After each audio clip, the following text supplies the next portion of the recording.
Ever wondered why certain habits keep you stuck in the middle class, struggling in the proverbial rat race? Let's delve into the concept of the rat race. It's a term that's been around for decades, and it perfectly encapsulates the endless, self-defeating pursuit that many find themselves in. It's the daily grind, the 9 to 5, the constant hustle and bustle. It's when you're running on a wheel just like a rodent in a lab, getting nowhere fast. For many, it's a life of constant work with little reward, and it can become a cycle that's hard to break. Now you might wonder, why are we talking about this?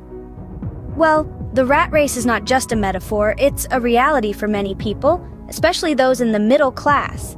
And it's not just about working hard, it's about the habits we've cultivated, the decisions we make, and the patterns we follow. In this video, we're going to talk about these habits. We're going to examine the common practices that can keep you running in circles, the pitfalls that can prevent you from moving forward, and the attitudes that can keep you stuck in place. Why? Because understanding these habits is the first step in breaking free from the rat race.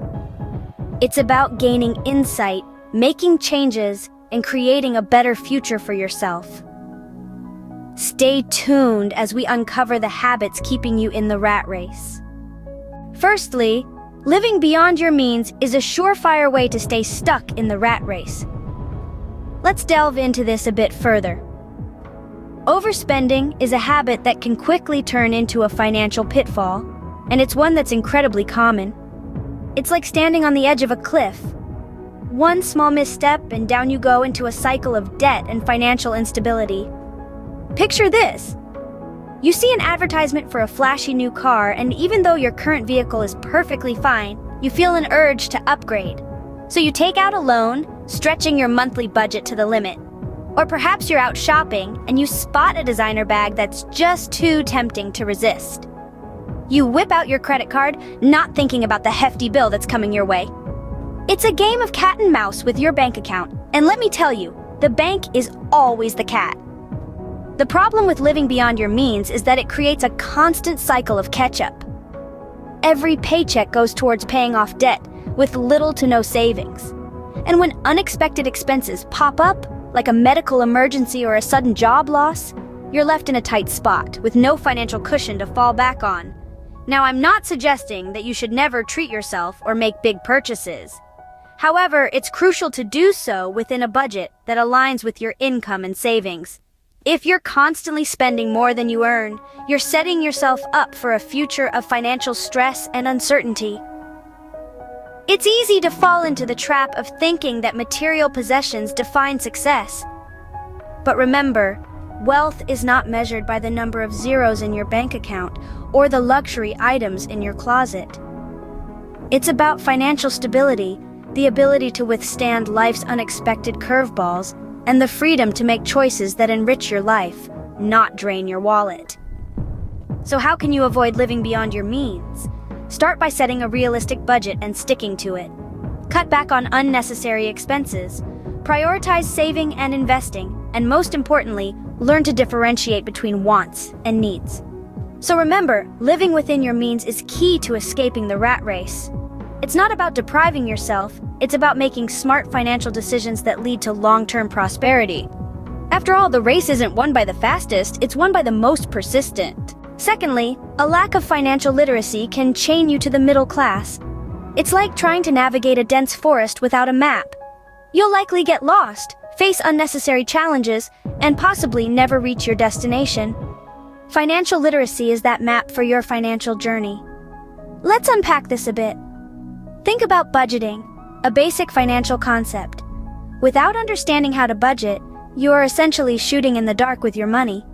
You might be making ends meet, but are you really making progress towards your financial goals? Probably not. Budgeting allows you to allocate your income towards different expenses and savings, ensuring that every dollar has a purpose. It's about being intentional with your money, rather than letting it control you. Now, consider interest rates. These are often overlooked, but they play a significant role in your financial health. Not understanding interest rates could lead you to make poor decisions like taking on high-interest debt or not making the most of your savings. Essentially, You could be paying more for your loans or earning less from your savings than you should be. And over time, these seemingly small amounts can add up to a substantial sum. Financial literacy is not just about understanding these concepts, but also about knowing how to apply them in real life. It's about making informed decisions, whether you're choosing a loan, planning your retirement, or investing in the stock market. It's about understanding the potential risks and rewards, and making choices that align with your financial goals. So how can you improve your financial literacy? Start by educating yourself. Read books, take online courses, listen to podcasts, or seek advice from financial advisors. Remember, the goal is not to become a financial expert overnight, but to gradually build your knowledge and confidence. In conclusion, financial literacy is a crucial tool that can help you break free from the middle class and achieve your financial goals. It's an investment in yourself that can yield significant returns over time. Knowledge is power, especially when it comes to your finances. Thirdly, not investing your money wisely can keep you running in circles. Imagine this. You're on a treadmill.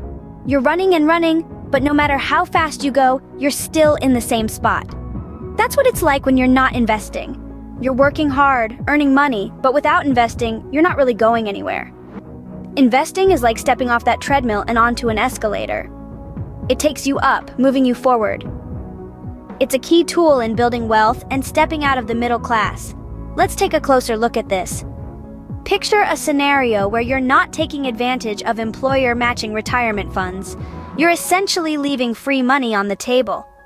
It's like getting a bonus without having to do any extra work.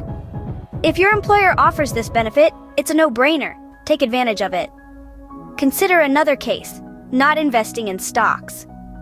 Sure, the stock market can be volatile, and yes, there are risks. But over the long term, it's been shown time and time again that the stock market tends to go up. By not investing, you're missing out on potential gains that could significantly grow your wealth. And then there's real estate.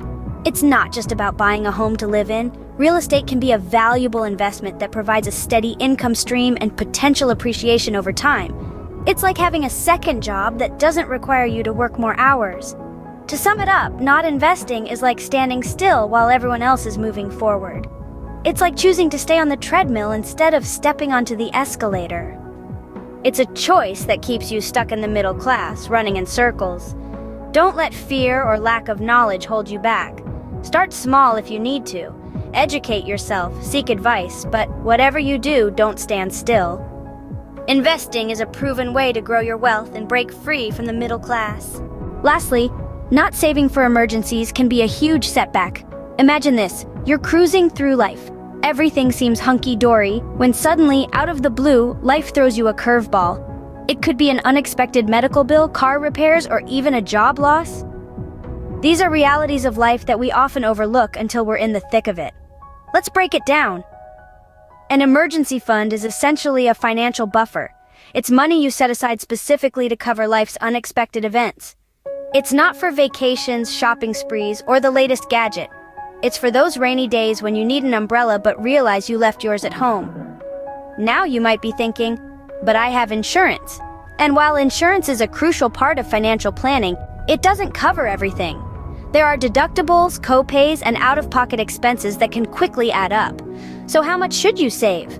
A good rule of thumb is 3 to 6 months worth of living expenses. This gives you enough breathing room to navigate through the storm without sinking your financial ship. Remember, without an emergency fund, you're only one unexpected expense away from a financial crisis. It's like walking a tightrope without a safety net. And trust me, that's not a place you want to be. So start today. Even a small amount set aside regularly can grow into a substantial safety net over time. A safety net of savings can prevent a financial crisis. In conclusion, your habits could be keeping you in the rat race. We've navigated through the 4 key habits that might be sabotaging your financial stability. Living beyond your means, for instance, can plunge you into a debt cycle that's hard to escape. Then there's the issue of financial literacy. Without a solid understanding of money management, you're like a ship without a compass, aimlessly floating in a sea of financial uncertainty. And let's not forget about investing. By not putting your money to work, you're missing out on potential wealth growth that could set you on the path to financial independence. Lastly, we touched on the importance of saving for emergencies. Life is unpredictable, and having a safety net can make all the difference when the unexpected happens. Change your habits, change your financial future. Break free from the rat race and step into financial freedom.